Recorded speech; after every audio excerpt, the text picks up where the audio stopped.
Same thing with Jace Howard. And I wanted to spend some time on Jace because I think people view him, they look at him as, a throw in. And I just think that he is going to be so much more than that for Michigan. I think he's the consummate, I call him glue guy. It's one of the things that I talked about with Tim.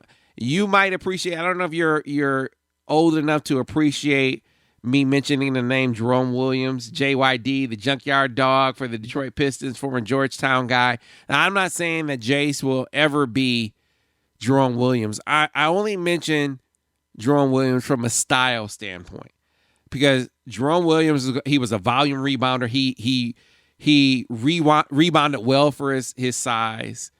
He played both ends of the floor, so he was a plus defender. He cleaned up around the rim, so he was a guy that was always good for a lot of putbacks.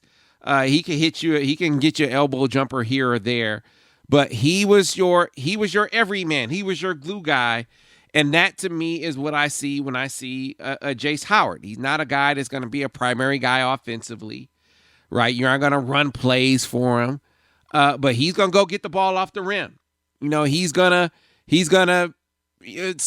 he's going to maybe get you 8, 9, 10 rebounds. He's going to be a guy that finishes on the break, and he is definitely going to be a guy that is a reliable defender, kind of a poor man's JYD, if you will. Yeah, he's, people are going to, let's be honest, people are going to look at him and say, okay, nepotism, because that's Juwan's son.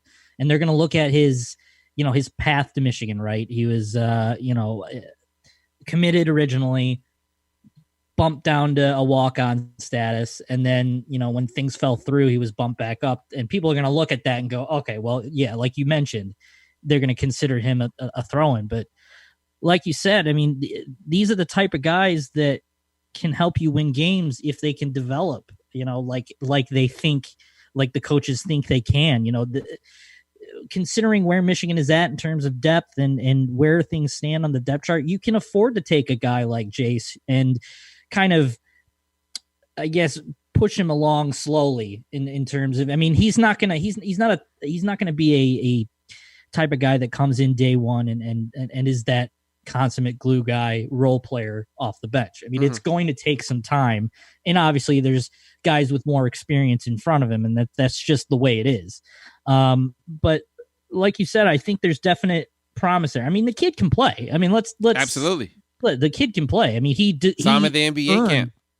Earned that scholarship. Yeah, he held his own at the NBA camp. That was one of the things that stuck out to me watching him with all those top 100 guys.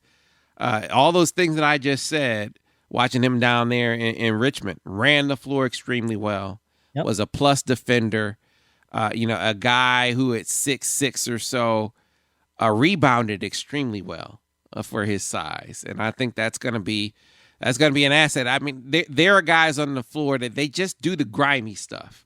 Mm-hmm. Like, think about Jayshawn Tate. Now, he's not Jayshawn Tate. I'm just talking about a guy that does all that dirty work on the court.